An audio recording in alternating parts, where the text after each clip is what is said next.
Welcome, dear listener, to the Hercule Poirot Story Podcast, where the impossible is merely a puzzle waiting for the little grey cells. Tonight, in the storm-lashed ballroom of Blackthorn Manor, Lady Arabella vanishes mid-waltz, leaving only a blood-red feather and a locked room dripping with secrets. Pour your creme de menthe, draw the curtains, and subscribe now. Apple, Spotify, or wherever shadows gather, so you never miss the moment the chandelier confesses. The orchestra begins, and the waltz is about to turn deadly. Chapter 1. The Feather That Fell. At 12, the wind prowled the Cornish cliffs like a wounded beast, hurling salt and sleet against the leaded windows of Blackthorn Manor. Inside, the midnight ball was a fever dream of light and motion. 300 beeswax candles guttered in silver sconces, their flames trembling as though gossiping about the secrets they illuminated. The orchestra, 16 musicians in swallowtail coats, saw through the final, frenzied bars of a Strauss waltz, bows flashing like sabres. Champagne hissed into crystal, pearls clinked against collarbones. The air itself seemed laced with champagne and danger. At the apex of the grand staircase, Lady Arabella Trevthick paused beneath a chandelier the size of a small carriage. 33 years old, widow of a peer and mistress of a fortune forged in the black bowels of tin mines, she wore midnight blue velvet that clung to her like liquid sin. Sapphires, cold, perfect, and worth a duke's ransom, flashed at her throat. A single ostrich plume, dyed the colour of fresh spilled blood, arched above her raven coiffure. She surveyed the ballroom with the lazy confidence of a lioness who knows the pride is hers to command. 11:55. The orchestra struck the opening strains of the Blue Danube. Lady Arabella descended the staircase one deliberate step at a time, the velvet train whispering conspiracies to the marble. At the foot waited Captain Hugo Rathbone, late of the Guards, sun-browned and ramrod-straight in white tie. His gloved hand closed around hers with the precision of a man who had once saluted kings. They melted into the whirl of satin and cynicism. 11:59. The chandeliers flickered, once, twice, as though a giant hand had passed across the candles. A collective intake of breath rippled outward, like a stone dropped in silk. When vision cleared, the centre of the parquet floor was empty. Captain Rathbone stood alone, gloved hand outstretched to vacancy, his face bleached the colour of old parchment. Upon the polished oak, directly beneath the principal chandelier, lay the crimson feather. It quivered once, as though still attached to a pulse, then settled into stillness. A woman screamed. The sound shattered the orchestra's rhythm. Violins squealed into silence. Champagne flutes slipped from nerveless fingers and exploded like tiny grenades. The feather lay in a widening lake of froth and crystal shards. "Arabella!" Rathbone's voice cracked like a whip. He spun, scanning the crush of masked faces, the swirling gowns, the sudden avalanche of whispers. She was here. She was in my arms. The long case clock in the minstrel's gallery began to strike 12. Each bronze note fell into the ballroom like a coffin nail. Dong! Guests surged toward the doors, only to find them locked. Bolts shot home from within. The French windows rattled but held fast. Iron shutters, a legacy of smugglers and excise men, had been lowered at dusk against the storm. Dong! A liveried footman, face the colour of tallow, stumbled forward. "Milady's orders, sir. No one to leave till the stroke of 12. For the surprise," she said, "dong." Captain Rathbone seized the man by his braided lapels. "Open them, damn you!" The footman fumbled with a chatelaine of keys. None fitted. The orchestra's conductor, a cadaverous Viennese with a monocle, raised trembling hands. "Mein Gott! The catches! They are sealed with wax!" Dong. The final stroke reverberated, then died. In its wake, the ballroom was a tableau of frozen terror.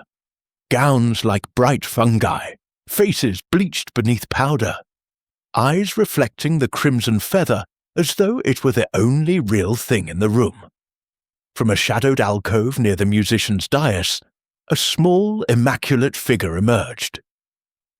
Hercule Poirot, moustaches waxed to rapier points, patent leather shoes gleaming despite the gale he had traversed, clicked across the parquet with the measured tread of a man who had never yet met a problem he could not reduce to order.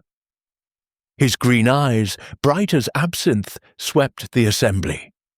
"Mesdames et messieurs," he announced in a voice that carried without effort, "you will remain precisely where you are.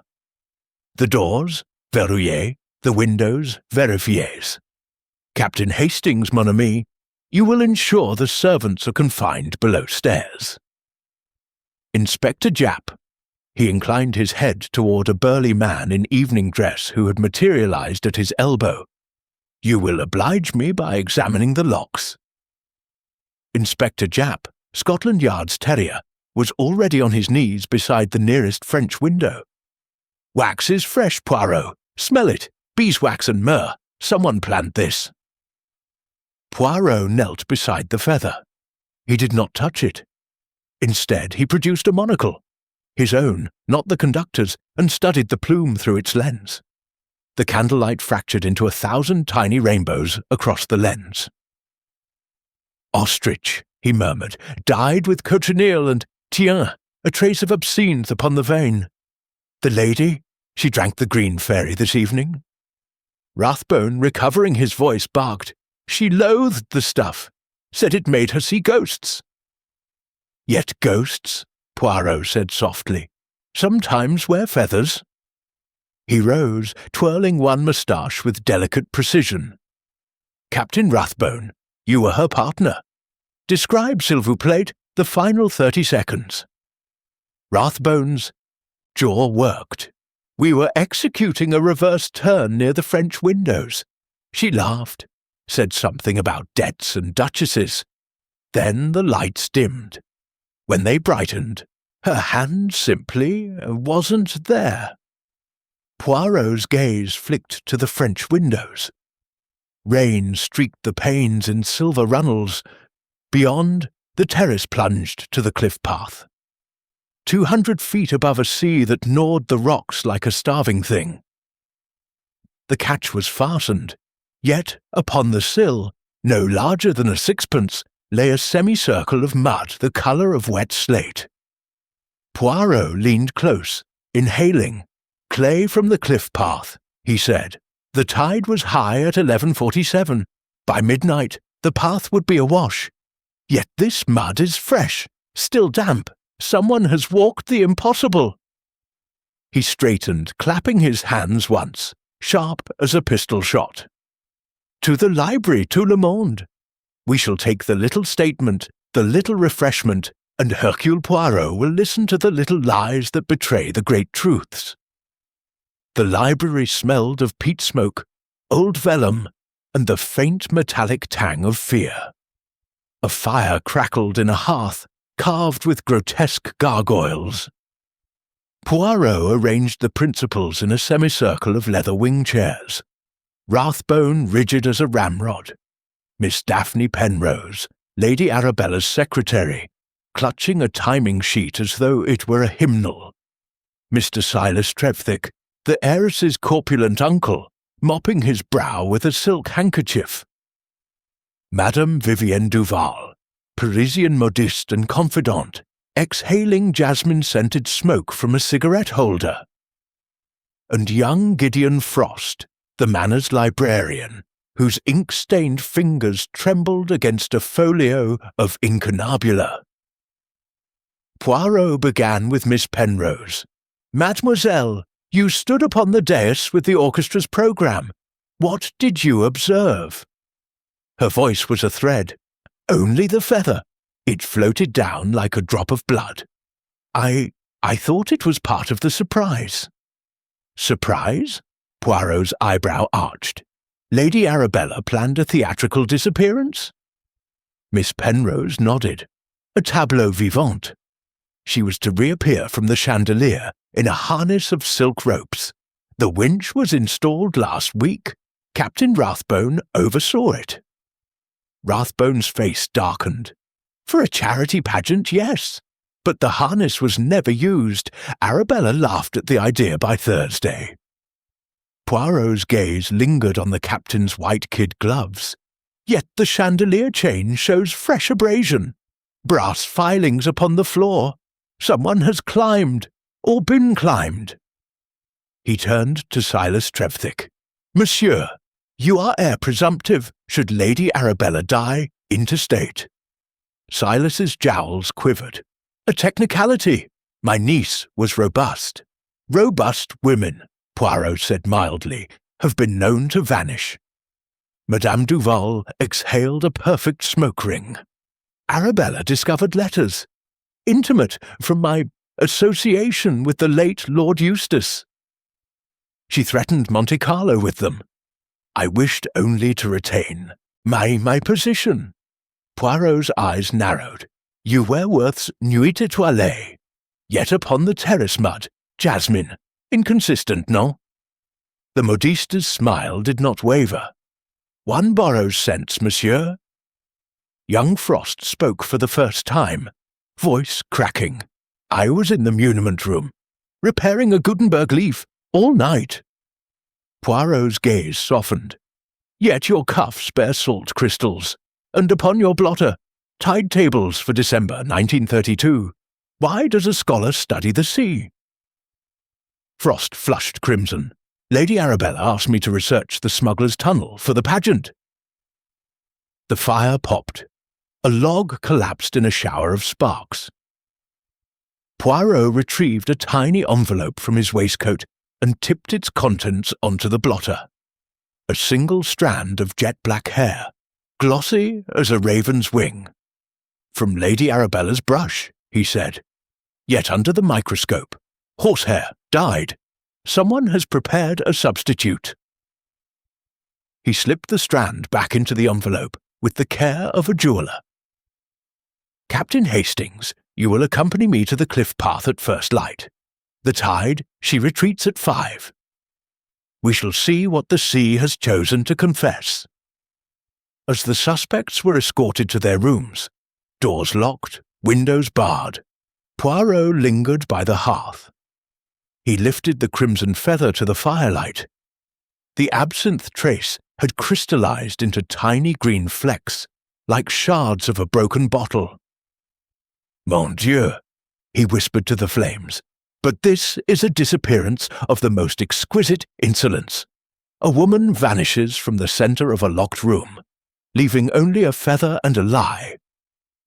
Yet Hercule Poirot does not permit the universe to mock him." Outside, the storm redoubled its assault. Somewhere in the manor's labyrinthine corridors, a clock chimed 1. Poirot twirled his moustache, eyes glittering like the sapphires Lady Arabella would never wear again. The tide was turning. So was the case. Chapter 2.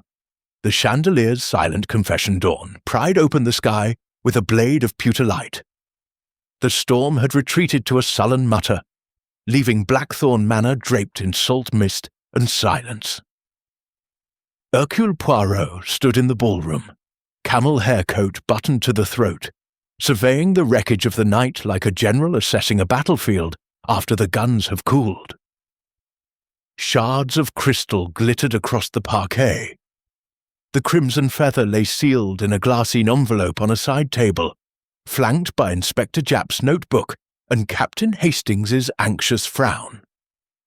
Poirot's gaze ascended to the great chandelier. 1,000 prisms hung motionless, yet the brass chain that anchored it to the ceiling bore a fresh scar, a bright raw groove where metal had kissed metal. He clicked his tongue. "Observe, Hastings, the abrasion is no more than 12 hours old. Someone has climbed this chain as a sailor climbs a mast. Hastings squinted upward. But the ceiling is 30 feet high. Even if a person reached the hook, where would they go? Poirot's answer was to produce a small collapsible telescope from his pocket. He extended it with a snap and trained it on the chandelier's apex. Regardez! The plaster rose conceals a circular hatch, painted to match, but the paint is disturbed. A shaft, mon ami, a secret throat in the house's gullet. Jap, who had been crawling on hands and knees with a magnifying glass, gave a grunt of triumph. Brass filings, fresh as a new-minted sovereign, and here. He pinched something between thumb and forefinger, a thread of midnight blue velvet, same as her ladyship's gown. Poirot descended upon the discovery like a stooping hawk. The velvet thread was no longer than a matchstick, yet under his lens it revealed a microscopic tear, jagged as though ripped by a desperate hand. He tucked it into a second envelope. The gown has been persuaded, he murmured, but to where? They followed the trail of filings to the minstrel's gallery. Behind a faded tapestry depicting the Judgment of Paris, a narrow door stood ajar. Oak panels swollen with centuries of damp, iron hinges screaming in protest. The lock had been picked with something slender. A hatpin, perhaps, or a surgical scalpel. Beyond lay a spiral stair descending into darkness. Poirot led the way, his electric torch carving a tunnel of light through cobwebs thick as lace curtains. The air grew colder, tasting of rust and forgotten prayers. 20 steps down, the stair opened into a stone-vaulted chamber directly beneath the ballroom. Dust lay thick as velvet. A single bulb, wired illicitly, dangled from a beam. In the centre of the floor, a brass winch, newly installed, its drum wound with hemp rope still fragrant with tar. A leather harness, silk-lined, theatrical, hung from a hook like a discarded puppet.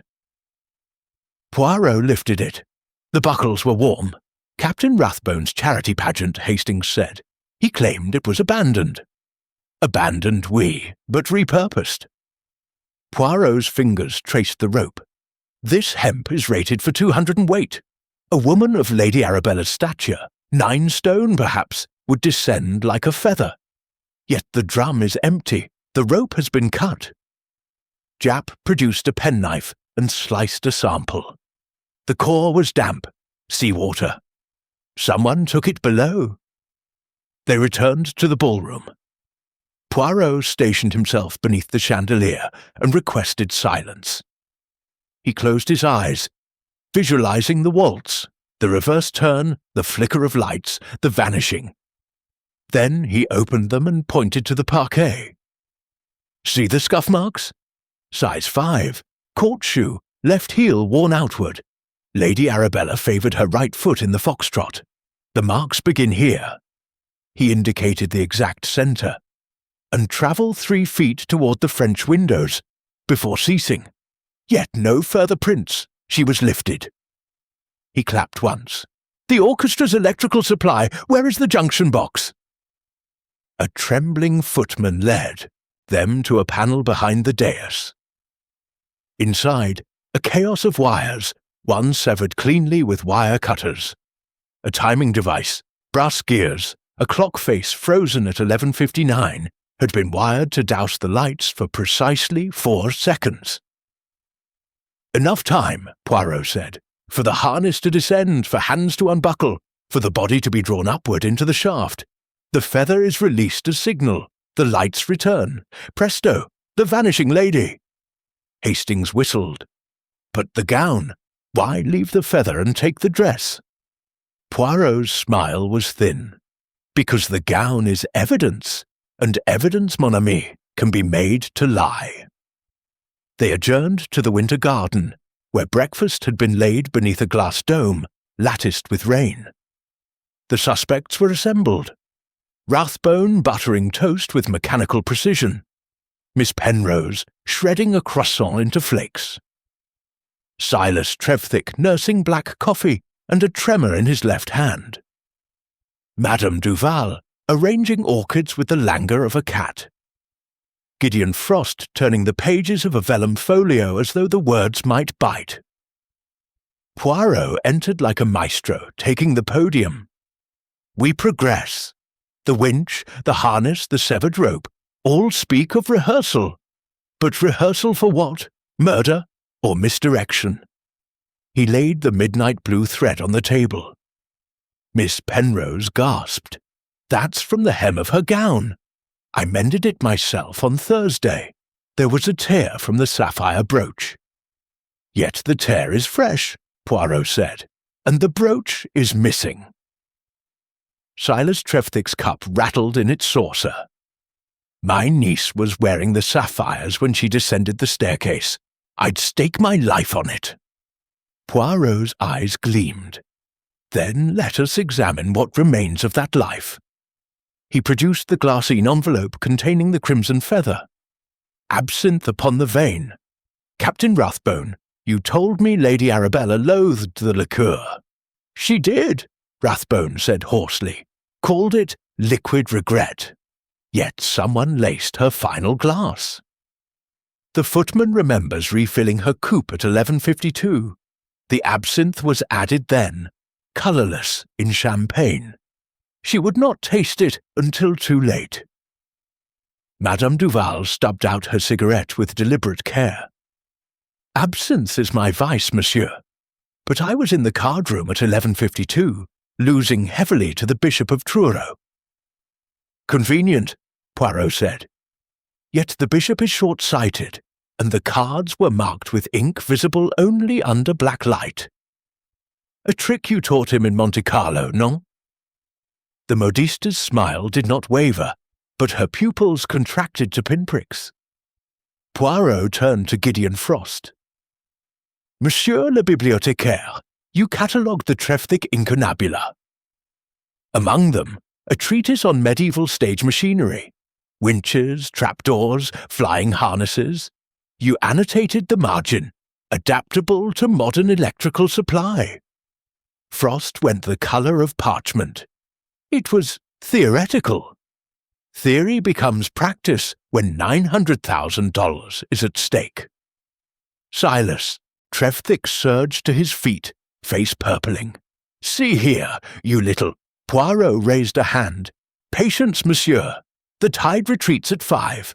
At low water, the smuggler's tunnel beneath the cliffs will be revealed. Captain Hastings and I will descend. Inspector Japp will remain to ensure no one tampers with the winch. He paused at the door, glancing back at the chandelier visible through the glass. One more thing. The harness buckle bears a fingerprint, in blood. Not Lady Arabella's. Someone cut themselves in haste. We shall see whose blood the sea has tasted. As Poirot and Hastings stepped onto the terrace, the wind carried the faint metallic smell of the retreating tide. Somewhere below, the cliffs guarded their secret like a miser guards gold. Poirot adjusted his Homburg against the spray. Come, mon ami, the chandelier has confessed its part. Now we descend into the throat of the manor itself. Behind them, the winch gleamed in the grey light, silent but no longer innocent. Chapter 3. The cellar where the gown bled blue. The tide had withdrawn like a guilty conspirator, exposing the cliff's raw bones. Hercule Poirot descended the iron rungs bolted into the rock, his torch carving a trembling cone of light through the spray. Captain Hastings followed, boots slipping on algae, breath fogging in the pre-dawn chill. At the base, a fissure gaped in the granite, a smuggler's tunnel, its mouth choked with bladder-wrack and the skeletons of gulls. The air inside was a cold, wet slap of salt and centuries. 20 paces in, the tunnel widened into a cavernous cellar beneath the manor's west wing. water dripped from the vaulted ceiling in slow, deliberate beats, as though the house itself wept. Poirot's beam swept across the floor and froze. There, in a perfect chalk circle, no wider than a dinner plate, lay the midnight blue gown.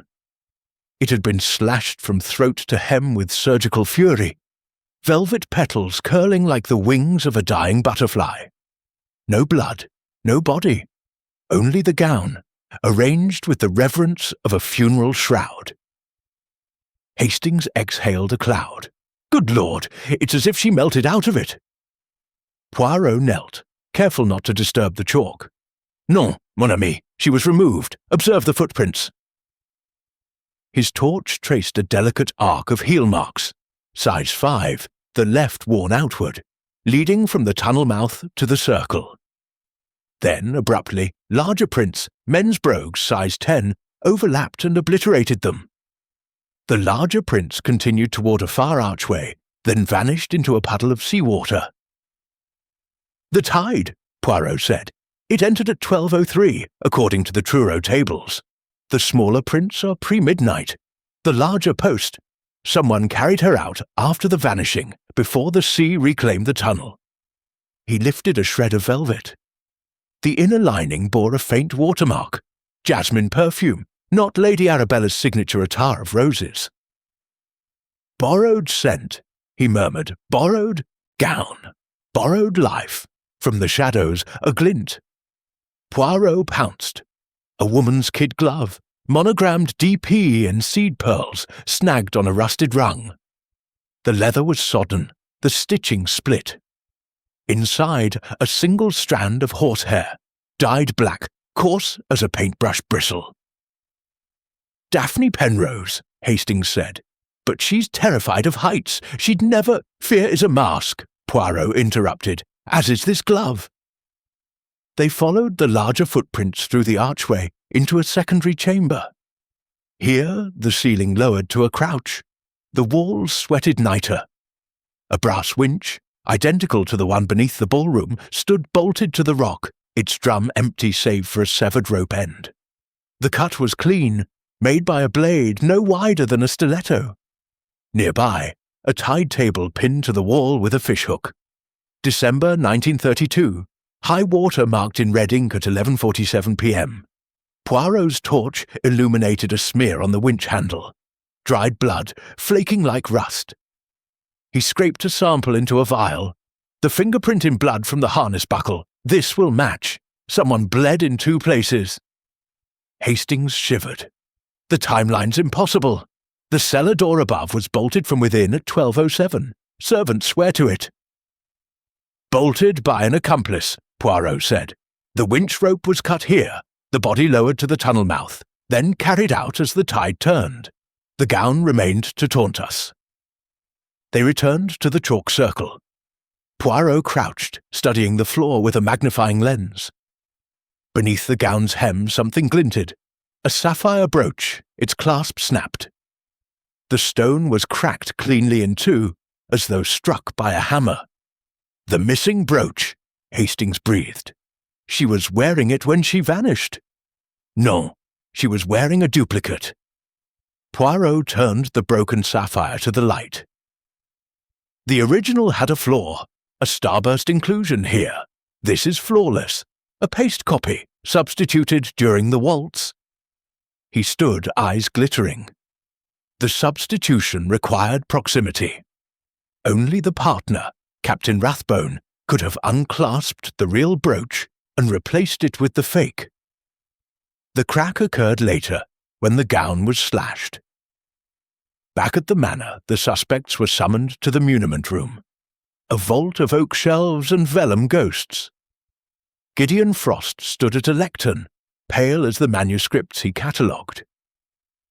Poirot laid the glove and the broken brooch on the blotter. "Monsieur Frost, you researched the tunnel for Lady Arabella's pageant, yet you annotated the tide tables with a second set of marks, low water at 4:17 a.m. Why? Frost's Adam's apple bobbed.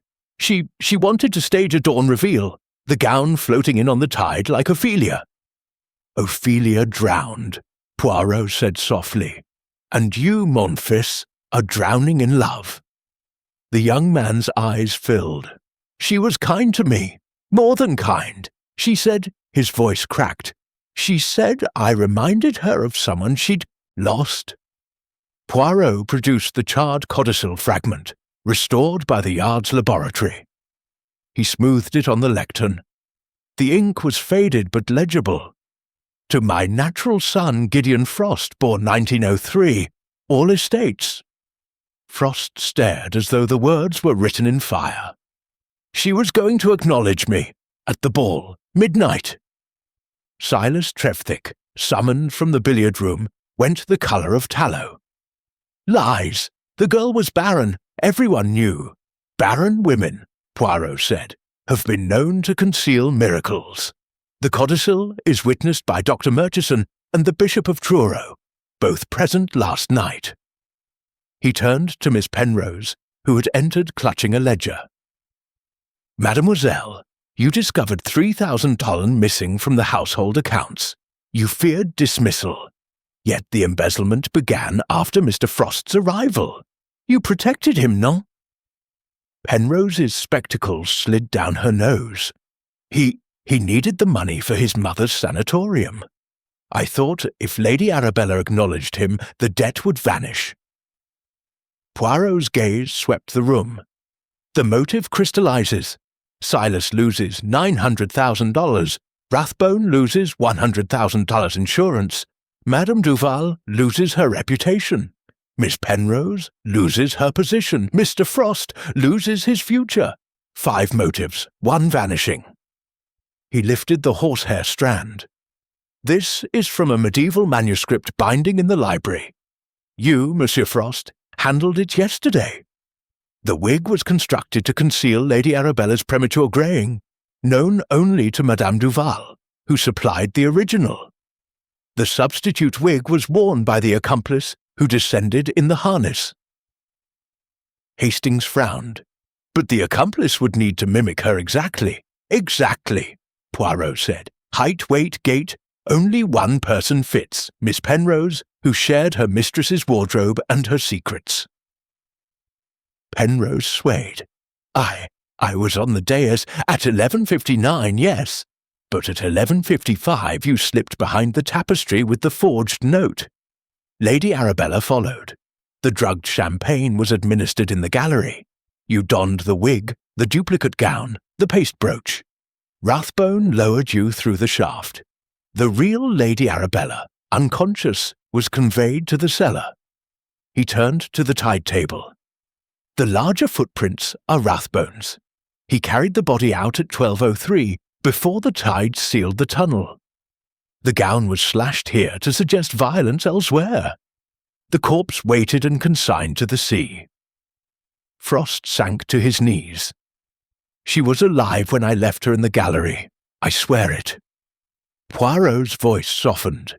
"You left her to fate, mon fils, and fate wore many masks." As Japp moved to cuff the suspects, Poirot lingered by the lectern. He lifted the broken sapphire, fitting the halves together. The crack formed a perfect star. "The starburst inclusion," he murmured. "The real brooch washes ashore with the body. The sea keeps its appointments." Outside, the tide had begun its inexorable return, licking at the tunnel mouth like a tongue tasting blood.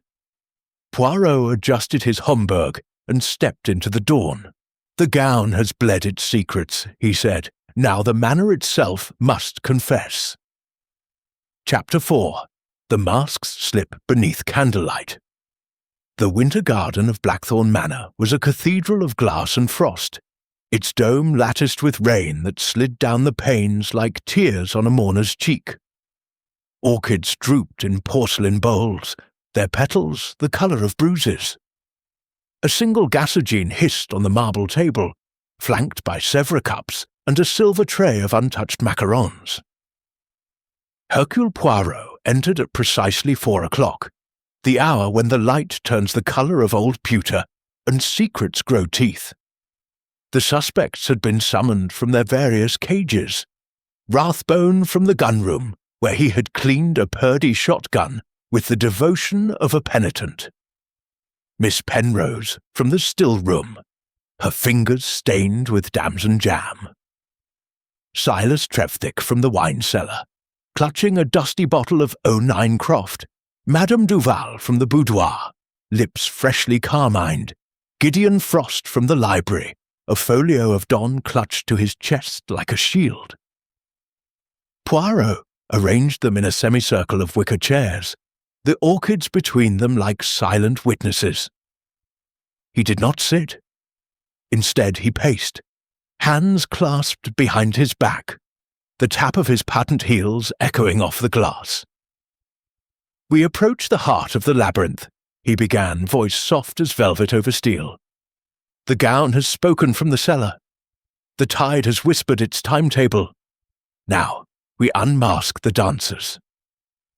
He placed the kid glove, monogrammed DP, on the table. The seed pearls glinted like tiny accusations. "Miss Penrose, this is yours. Yet the perfume within is jasmine, Madame Duval's signature. You lent more than a glove, mademoiselle. You lent your silhouette." Penrose's cup rattled. I misplaced it yesterday, in the conservatory." "Convenient," Poirot said. "Yet the conservatory floor is marble, no mud. The glove was worn on the cliff path, where the tide deposits clay the colour of wet slate. Someone borrowed your hand as they borrowed your scent." He turned to Rathbone. "Captain, you insured Lady Arabella's life for $100,000. The policy lapses upon her marriage. Yet last month you purchased a ring, sapphire starburst inclusion, at Asprey's, the twin of the brooch you substituted during the waltz." Rathbone's jaw worked.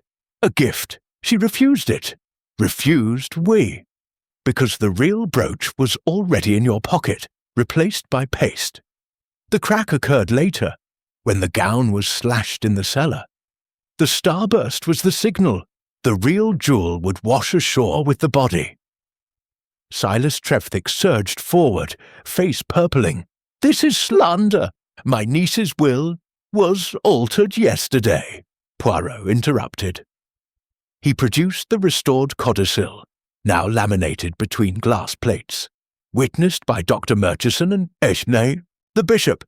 "Gideon Frost, natural son, heir to all. You discovered this, monsieur, in the muniment room. You followed her to the minstrel's gallery." Frost's knees buckled. He sank into a chair, the folio slipping to the floor.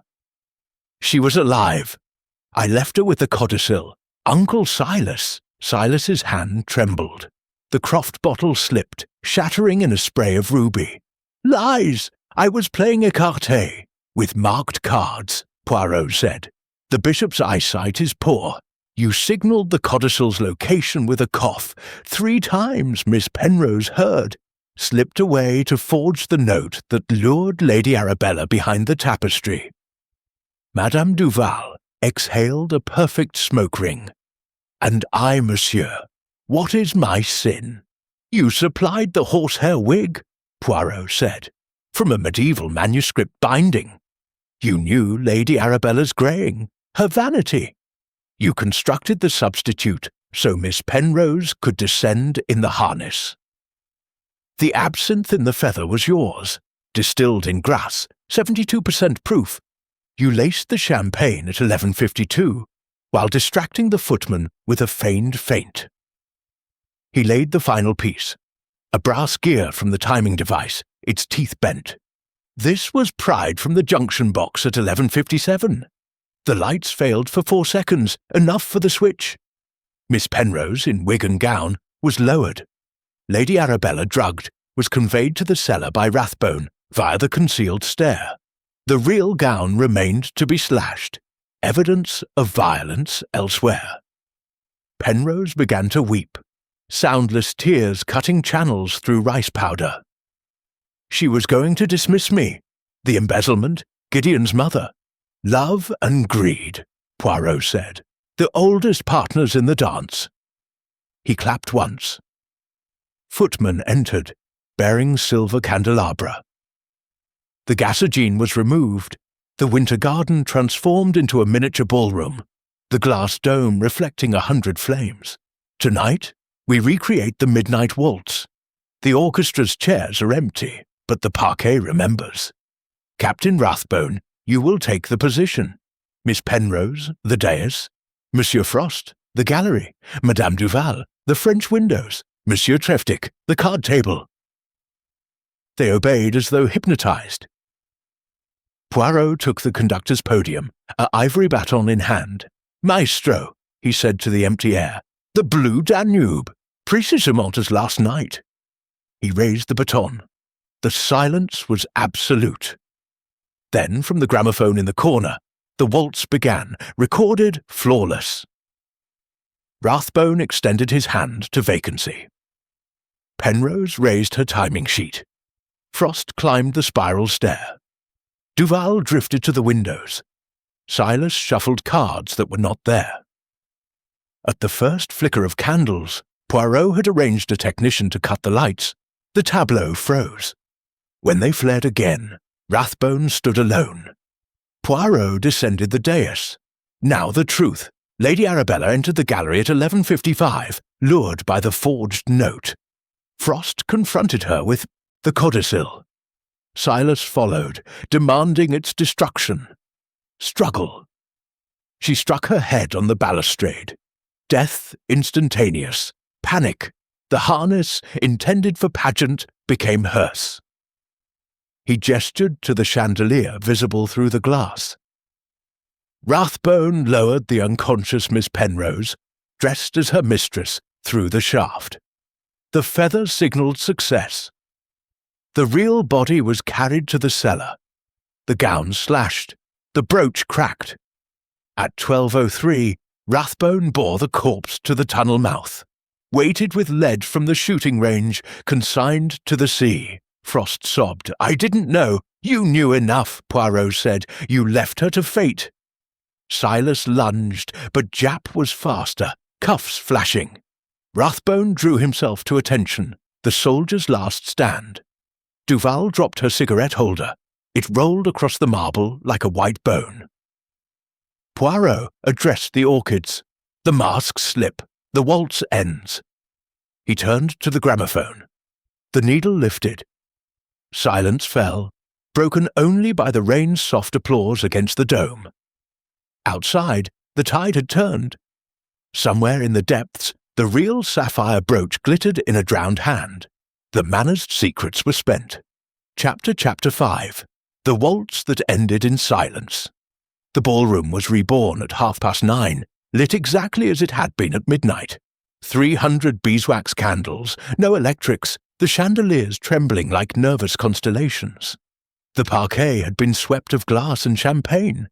The orchestra's chairs stood empty, their music sheets folded into white wings. Only the long case clock in the minstrel's gallery remained, its pendulum stilled at 12. Hercule Poirot had ordered it stopped the instant the tide turned, so that time itself might be forced to confess. The 5 principals were arranged in a precise pentagon on the dance floor. Rathbone in white tie, spine straight as a bayonet. Miss Penrose in dove grey, spectacles fogged. Silas Treftic in a dinner jacket 2 sizes too tight, face blotched with brandy. Madame Duval in black lace, a single camellia pinned at her throat. Gideon Frost in the same ink-stained tweed, hands clasped as though in prayer. Inspector Japp stood at the French windows, 2 constables flanking him like bookends. Captain Hastings hovered near the fireplace, notebook open, pencil poised. Poirot took the centre, small and immaculate, a black pearl in a sea of candlelight. He held no baton now, only the broken sapphire brooch. Its halves fitted together so the starburst inclusion blazed like a captive comet. "Mesdames, messieurs," he began, voice pitched to carry to the rafters, "we perform the final movement, not a waltz, but a requiem. The steps are these: confession, contrition, consequence. Let us begin with the overture." He turned first to Silas Treftic. "Monsieur, You entered the minstrel's gallery at 11:56. You had read the codicil in the muniment room. Gideon named heir. You carried a silver-headed cane, ebony shaft, weighted with lead. You struck Lady Arabella once, behind the left ear, when she refused to burn the document. The blow was not intended to kill, but the balustrade is oak, and skulls are fragile. Silas opened his mouth. No sound emerged. His jowls trembled like aspic. Poirot pivoted to Frost. You, mon fils, arrived seconds earlier. You begged her to acknowledge you publicly. She agreed. Then Silas burst in. You froze. You did not strike the blow, but you did not prevent it. You fled down the spiral stair, leaving her to bleed on the turkey rug. Frost's knees buckled. A constable caught him before he fell. Next, Poirot continued, Captain Rathbone, you waited in the concealed chamber beneath the ballroom. At 11:58, the signal, 3 knocks on the winch drum. You released the harness. Miss Penrose, already drugged with absinthe in the champagne, was buckled in, wigged, gowned. You lowered her through the shaft at 11:59. The lights failed. 4 seconds of darkness. She landed in your arms. You unbuckled her, passed her to Madame Duval, who feigned a swoon to cover the exchange. The feather was released. The lights returned. Presto! Rathbone's eyes were flat. Soldiers' eyes facing a firing squad. Orders, he said hoarsely. Silas promised the debts cleared. The insurance would pay only if she died unmarried. Poirot finished. You substituted the paste brooch during the reverse turn. The real sapphire you kept. Insurance against betrayal. He turned to Miss Penrose.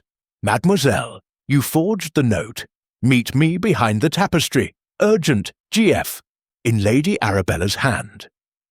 You laced the champagne at 11:52, using Madame Duval's flask. You donned the wig because only you matched her height. Her gait, the way she tilted her head when amused. You were unconscious when lowered, yet your glove snagged on the tunnel rung, a detail you could not control. Penrose's voice was a thread. I thought, if she vanished, the embezzlement would die with her. Gideon's mother would live, Poirot said gently, but Lady Arabella did not. Finally, Madame Duval. You, madam, orchestrated the perfume. Jasmine on the glove, attar of roses on the gown in the cellar, to confuse the scent trail. You slashed the velvet with your embroidery scissors, arranged it in the chalk circle. You weighted the body with lead shot from the gunroom, rowed it out in the estate's dinghy at 12:15 when the tide was slack. The real brooch you pried from her cold throat and flung into the deep, yet the sea is treacherous. It returned the jewel at dawn, tangled in kelp on the rocks below the terrace. He held up the sapphire. Candlelight fractured across the starburst, scattering green fire across the parquet. The waltz ends here. Poirot walked to the long case clock. He opened the glass face, advanced the hands to 12:01, and released the pendulum. It began to swing, tick, tock, with the solemnity of a heartbeat. Timeline, he said. 11:55, Lady Arabella enters gallery. 11:56, Silas strikes. 11:57, Frost flees. 11:58, Rathbone signals. 11:59, lights fail. Harness descends. 12, Chaudin vanishing. 12:03, body in cellar. 12:07, cellar door bolted from within by Miss Penrose, who regained consciousness. 12:15, Duval rows out. 4:17, tide reveals tunnel. 5:30, gown discovered. 6 Gahal brooch washes ashore. He faced them. The little grey cells do not lie. The sea does not lie. Only men and women lie. Silas lunged, roaring, but Jap was ready. Cuffs snapped like gunshots. Rathbone offered his wrists without resistance. Duval's camellia fell, crushed beneath a constable's boot. Penrose fainted into Hastings's arms. Frost simply stared at the clock. tears cutting clean paths through dust on his cheeks. Poirot approached the French windows. Dawn had bled into the sky, turning the sea the colour of tarnished silver. On the terrace below, a sergeant held aloft a sodden bundle, midnight blue velvet, weighted with lead, the real sapphire brooch pinned to what remained of a throat. "The sea," Poirot murmured, "keeps its appointments." He turned back to the ballroom.